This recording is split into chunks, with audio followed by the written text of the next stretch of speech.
En 2008, nous avions des effectifs scolaires qui étaient importants et c'était un projet lors de la campagne des municipales de 2008 de construire une école à Bérat.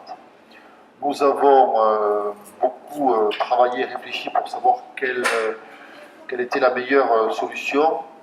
Le manque de place, puisque l'école élémentaire se situe au centre du village, nous a amené à décider de construire une école maternelle sur un autre site.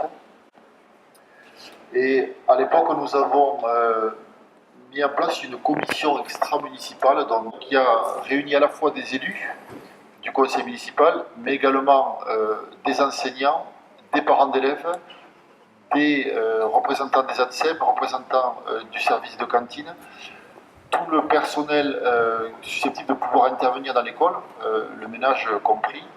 Et nous avions même fait un tirage au sort auprès d'habitants de la commune qui s'étaient proposés pour faire partie de cette commission.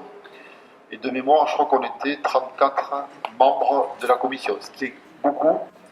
Mais c'est vrai que c'est avec cette commission que nous avons essayé de réfléchir sur nos besoins pour essayer d'avoir un cahier des charges qui soit, sinon exhaustif, le plus complet possible, pour pouvoir ensuite passer à la phase suivante, celle bien sûr du choix du maître d'œuvre. En fait, on a commencé nous à travailler sur l'ensemble de ce site, puisque à l'origine, on était dans les champs, il n'y avait rien, pas même le parking ni la crèche.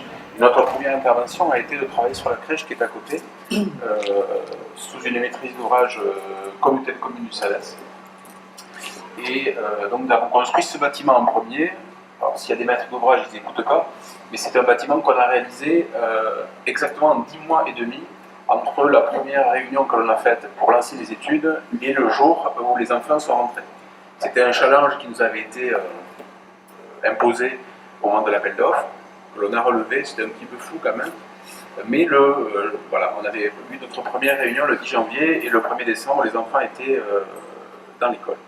Ce qui nous a obligés évidemment à réfléchir à des modes constructifs en particulier pour aller relativement vite, et donc tout le bâtiment qui est à côté et après celui-ci a été réalisé en éléments préfabriqués, en ossature bois, pour pouvoir aller évidemment beaucoup plus vite qu'on l'aurait fait avec de la maçonnerie traditionnelle.